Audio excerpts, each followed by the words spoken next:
we're back tonight. Oh my gosh, we've got this wonderful double episode. We just got off with Cassandra. Welcome to 8 Simple Steps, the trials and triumphs of why you are an entrepreneur. And this is our weekly series on Thursdays, which I bring you, your rock star entrepreneurs. It's been a little bit messy tonight, I got to tell you. We've had tech issues. We've got Cassandra had 4 kids, and now we have the amazing Jovan Jackson. Dr. Jovan Jackson, she is the CEO of Good News Financial and Investment, and I am so happy that you are here. Life got in the way last week, and so we're doing a double episode tonight. And you know what I say?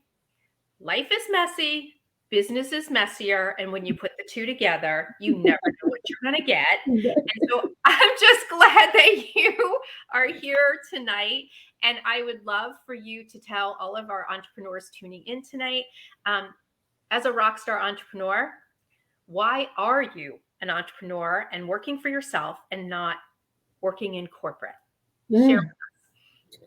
It's really first let me thank you, Maureen, just for having me and just for doing all that you're doing to this community and sharing all the great resources that you continuously bring, and just being flexible too and just being authentically you. Okay, so just thank you so much. But that question is honestly summed up in one word, and that's the word freedom.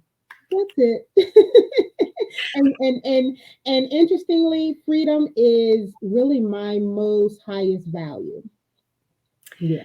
I hear that a lot. In fact, the guest before you, my guest last week or the week prior, every time I especially have a mom, a Mm-hmm. woman, Mm-hmm. they say that I absolutely love the freedom in my life to make my own schedule, control my own destiny, right? Yeah. And do it on my own terms. And if Mm-hmm. I have a family I have to juggle, Yeah. I'm able to do it. Yeah. So did you have a corporate job before becoming an entrepreneur?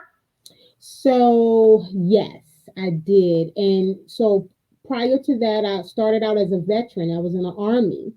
And that's really when I realized that I had to get out of corporate America, because I remember my grandfather passing away.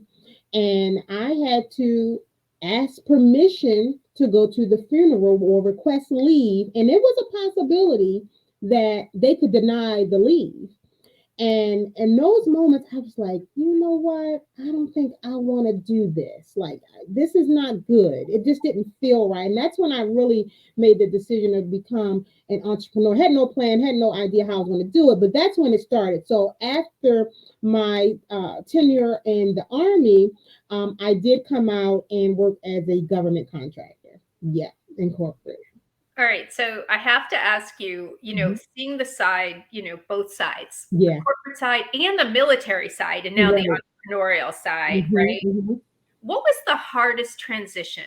Was it going from military to corporate or corporate to entrepreneur?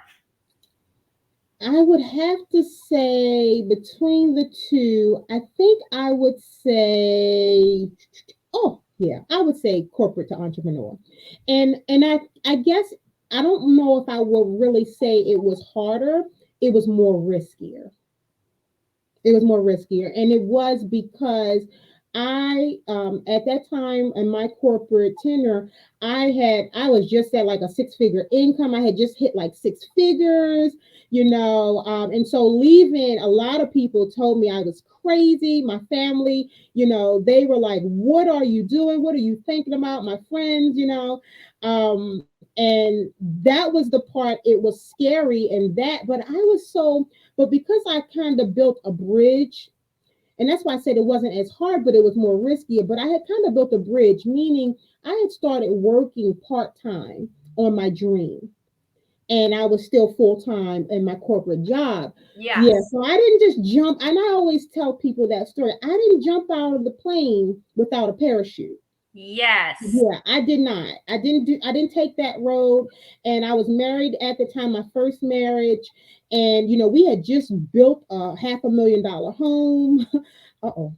The screen went black. Okay, yeah, we had just built a $500,000 home, like literally within 2 months of me leaving corporate America, and yeah, it was just more riskier. But again, I had started doing things well before that time, making some investments in real estate, and I had some reserves built up, so I had at least a few years of reserve to cover and keep me going, with the hopes that business would kick in. It didn't really kick in that fast, but I like I said, I had built that bridge so the transition was easier. Wasn't hard, but it was more riskier.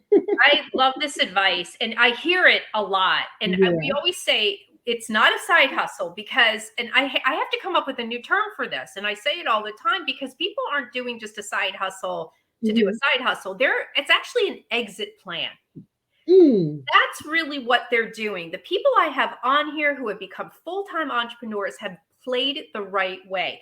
They Yeah. have been paid to start a business, make their own mistakes, Hmm. right? Hmm. Hmm. Learn some lessons, get some clients, and Hmm. then have everything kind of worked out as much as you can, and Hmm. confidence, Hmm. and then execute the exit.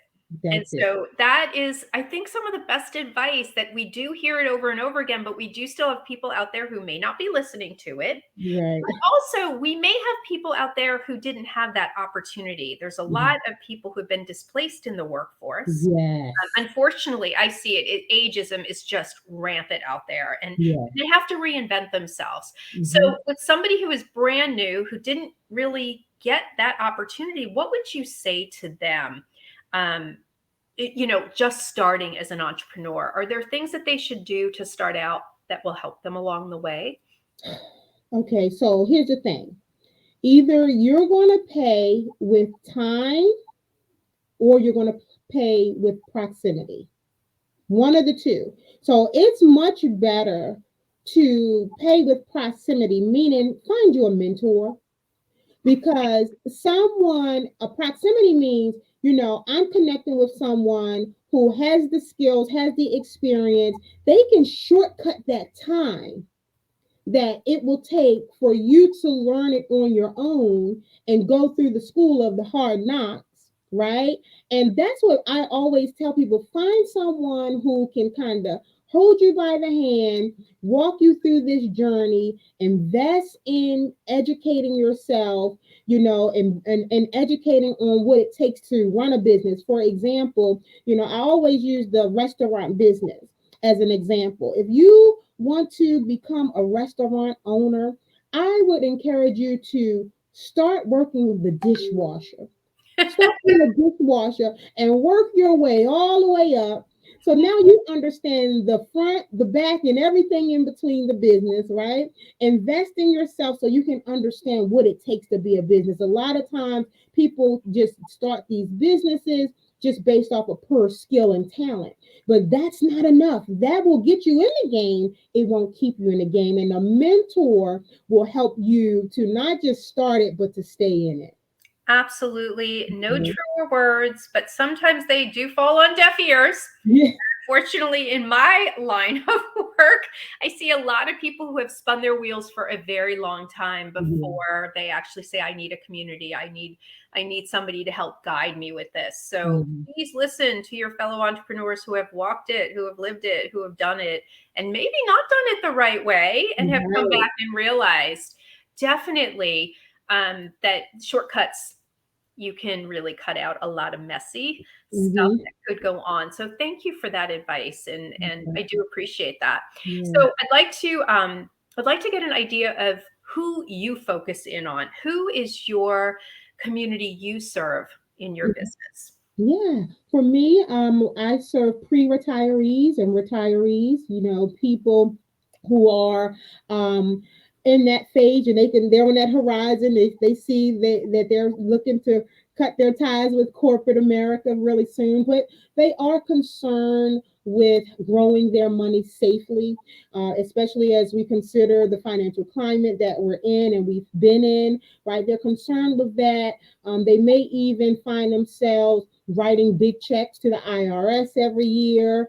And they just kind of maybe find themselves in this vicious repetitive cycle of draining and replenishing their savings to finance their lifestyle. And so what we do is provide solutions to show them how to safely grow their money, how to drastically cut their taxes and become their own bank so that they can generate, save, and generate more income in retirement so they can live that worry free, stress free retirement that they've worked so hard for the last 30 and 40 years for. And I have to say, like, in this climate right now of uncertainty, Mm-hmm. I think people probably need to kind of connect Yeah. with somebody like you who could put things in the right place, because we Yeah. just don't know anymore Yeah. what is happening out there. So would you like to share a tip for anybody out there, like one thing that's going on out in the money world that retirees could maybe take advantage of?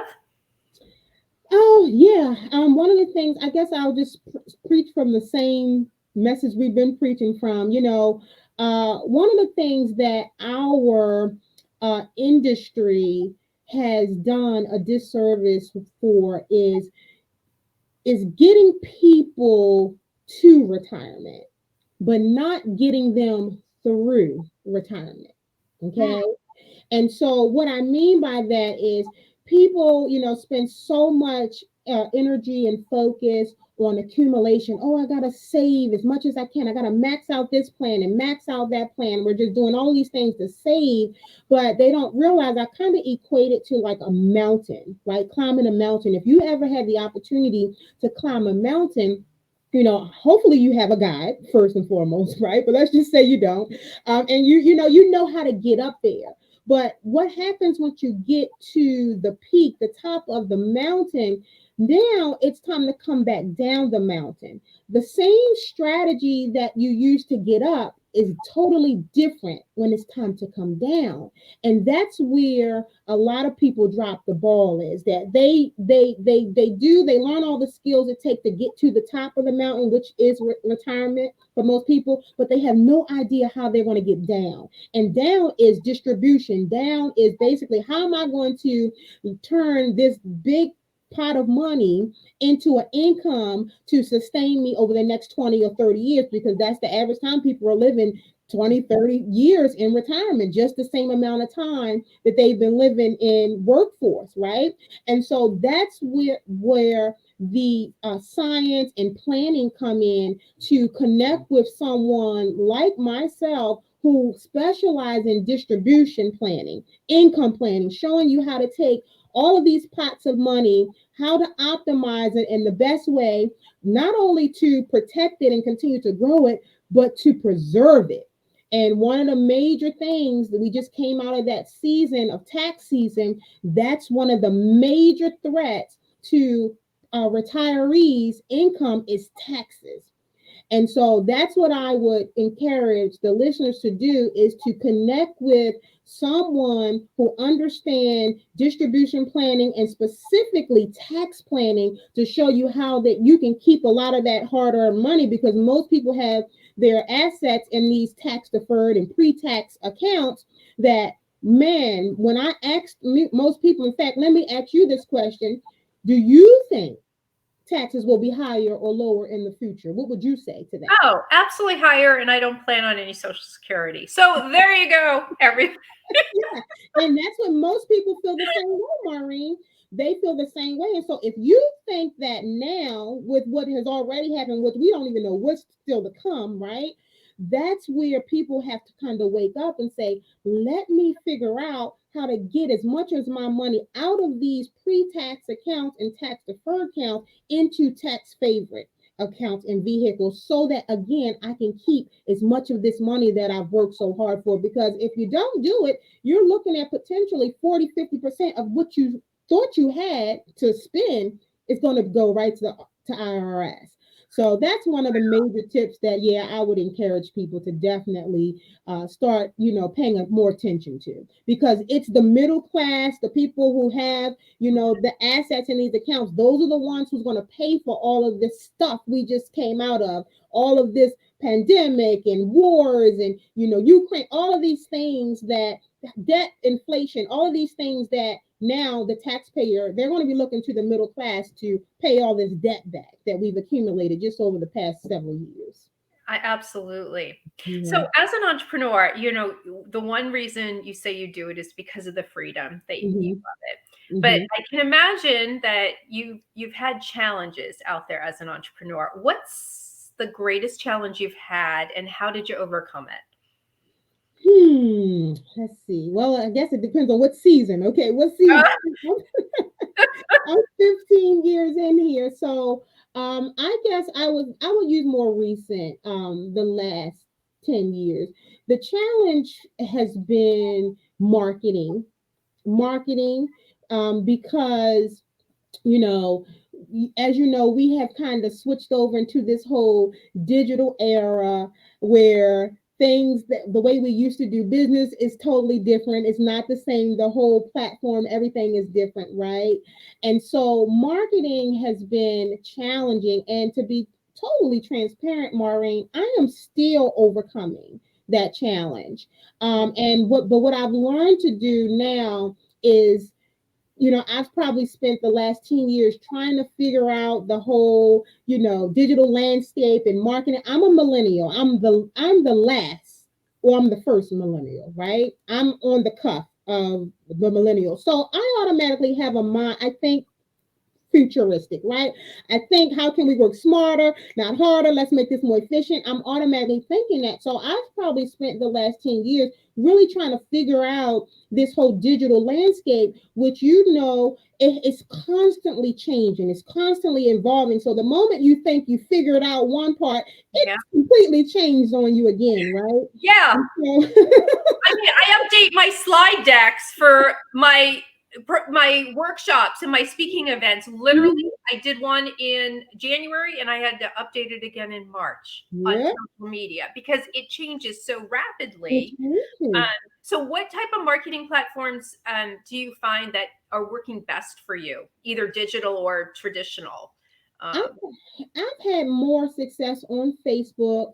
I'm transitioning. I want to use more LinkedIn and do more things. I'm still trying to learn LinkedIn because I'm like, why am I getting no engagement on LinkedIn when I'm getting all this? So again, it's like you got to learn. Each platform has their own rules. But yeah, Facebook has been more beneficial for me. But I'm learning now to shift and pivot, because I feel like more of the people that I serve, they are on LinkedIn. They're on both, right? They're on both. So yeah, just trying to figure that whole thing out. But I've decided to leave it to the marketing people. Like, I'm done trying to figure it out. I'm just like, let me just hire someone to kind of help me with this part, because it's a lot. And I didn't go to school for that. I didn't, that's not my area. And I think that's where a lot of entrepreneurs too get stuck in. We spend so much time trying to figure out this marketing thing, which is critical, which is important. You have to figure it out. Okay. Well, I mean, that's how you get your audience. That's how you get Exactly. your clients, right? You got to get Exactly. your brand out there. You got to get your message out there, and you got to get it in the Exactly. right places. And I have to tell you, I'm a total LinkedIn. That is my favorite platform, Okay. regardless of what type of business. I will tell you, I run a free workshop on how to set up your LinkedIn company page in 1 hour. Oh So if you want to wow. join us on March 16th at 6 o'clock, or anybody Okay. else out there, if you are a business, you should have a business page, and Yeah. that will complement your personal page to get Yeah. you greater engagement and more credibility and validity, Yeah. being on LinkedIn with that company page. So please let me know.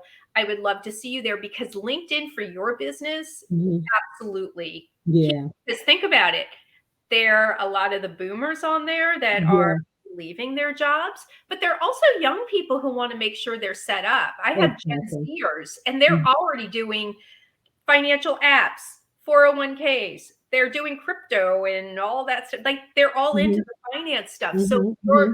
your group there, Yeah. and I'm a Gen Xer and I'll be going into retirement, they're all there for you. Yeah. Not that you should be servicing every generation, but your Yeah. audience is definitely there. Yeah. So good. I'm glad you're giving the LinkedIn plug. I don't know if Holly is still on, but Holly Cotton is a good friend of mine. She's in my entrepreneur community, and Okay. she's an amazing um, author and teaches people how to write. And so I think she's probably going to agree. She's just learning LinkedIn too. Awesome. So tell me what's been your greatest success? We talked about challenges and you've been Mhm. very honest about that and you're spot on. Stay in your lane and find Yeah. people who Yeah. can help you with things you're maybe not that skilled in. Mhm. What's been the greatest success that you've had in your company? I see. I guess I would have to sum it up to just starting the RIA. So, and it's a little backstory with that because so I've been in business for about over 15 years now. And so I started as a real estate agent, and it was that actually led me into financial service. So the next step was insurance. I got my insurance license, and then I was doing insurance planning and still retirement planning, just using insurance products for from 2020, between 2010 and 2020. Hmm. Well, I decided then that I needed to add the securities onto it, right? Which is how I started my company, Good News. Okay. So I was already in business, but I decided to start another business, or it's the same business, but kind of, the previous business, I wasn't the founder of the insurance firm, but I was a insurance advisor, right? So it's when I decided to formally start another entity, right? And so it was really just starting the entity as a RIA itself. And the reason why it was the greatest success, because most newly licensed security advisors, they don't start their own firms. 99% of them affiliate with another broker dealer or another RIA. Okay. Yes. And so if they ever decide to start their own company, they don't consider even thinking about it until they have millions of dollars under management. They have some years under their belt, a lot of assets that they're managing and things like that. Well, me, I decided to start from scratch with a goose egg. And most people are like, what? And start the whole firm itself. And that's what I did. And I really didn't know at the time the magnitude of the risk and all that was involved in starting a firm, right? But I did it anyway. I did it anyway. I did take a little bit of time to kind of learn a little bit. I took a course. Somebody was offering a course on starting your own RIA. And so I did that before, but I still didn't understand all the magnitude of that decision. And so just starting it with zero assets under management and still being here, what is it, going on 3 years later? Now I have assets, and we're sustaining, we're profitable. That has been my greatest success, where 1%, I'm probably 1% of advisors have ever done that. So that would be my greatest success. Kudos to you. Congratulations. And you're definitely an entrepreneur because you got that calculated risk taking going on. Yeah. You're like, I've learned, from you in just a short period of time that you're going to go for it. Yeah.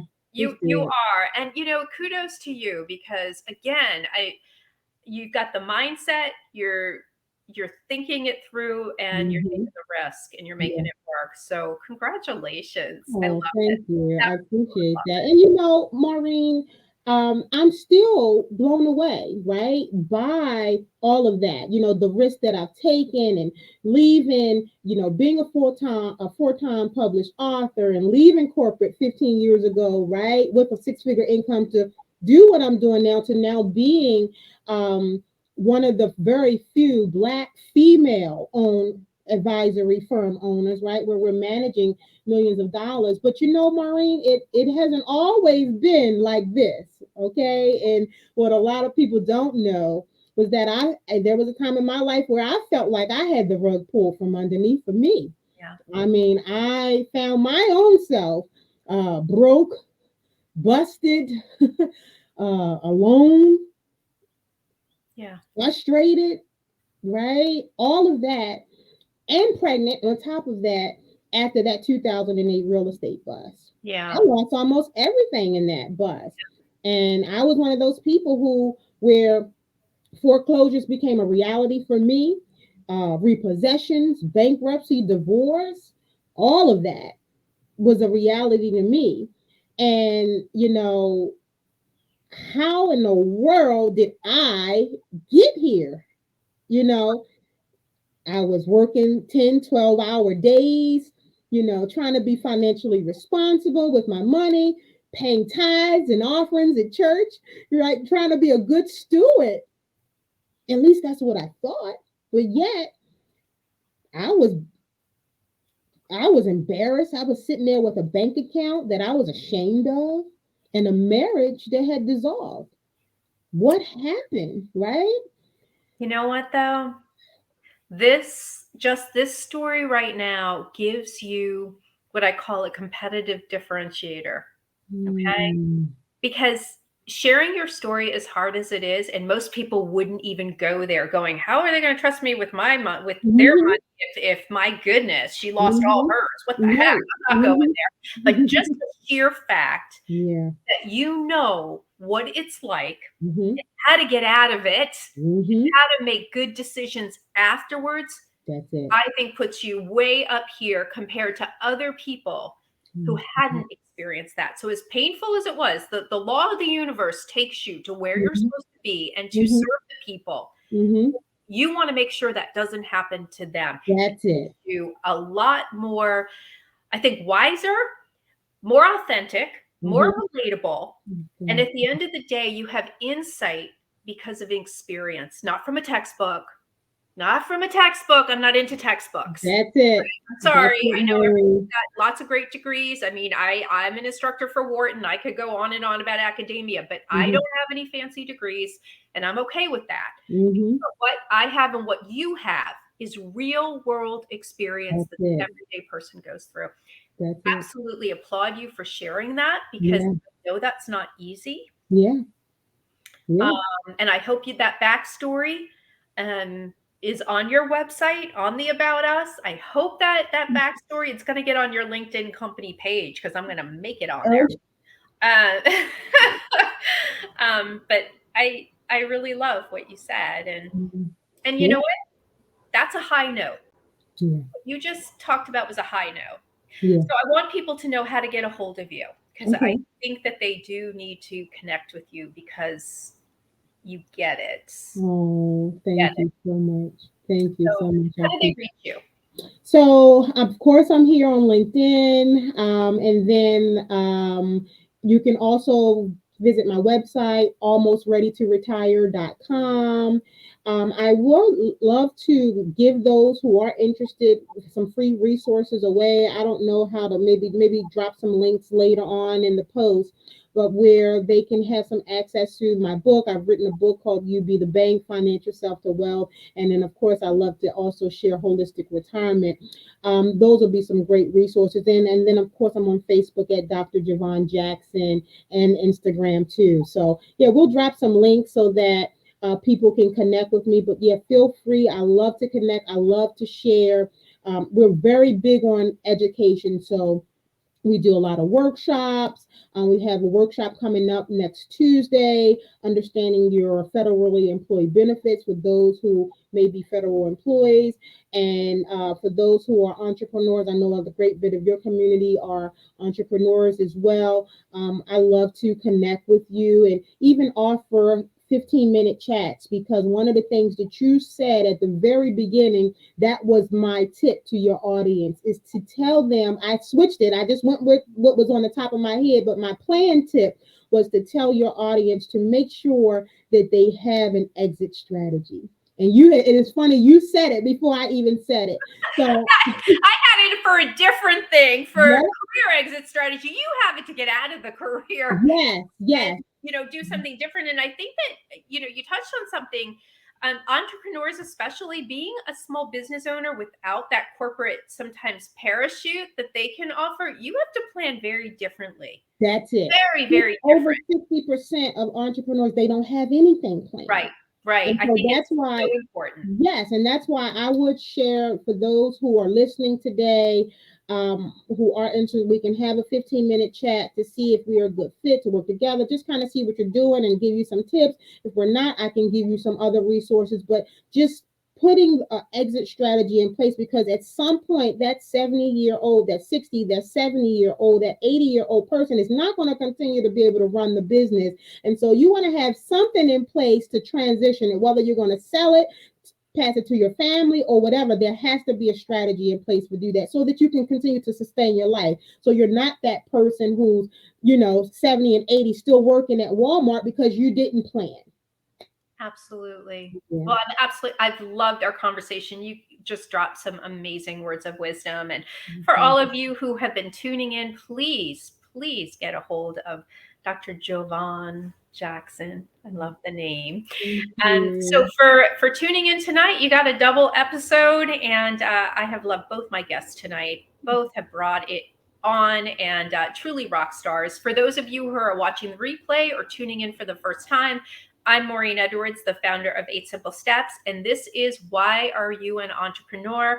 This is Trials, Triumphs, and Words of Wisdom. We're here every Thursday at 5 p.m. Eastern Time. And if you are an entrepreneur, regardless of where you're at in your journey, you have a story to share, and I have an audience who needs to hear what you have to say. So please reach out to me to be a guest.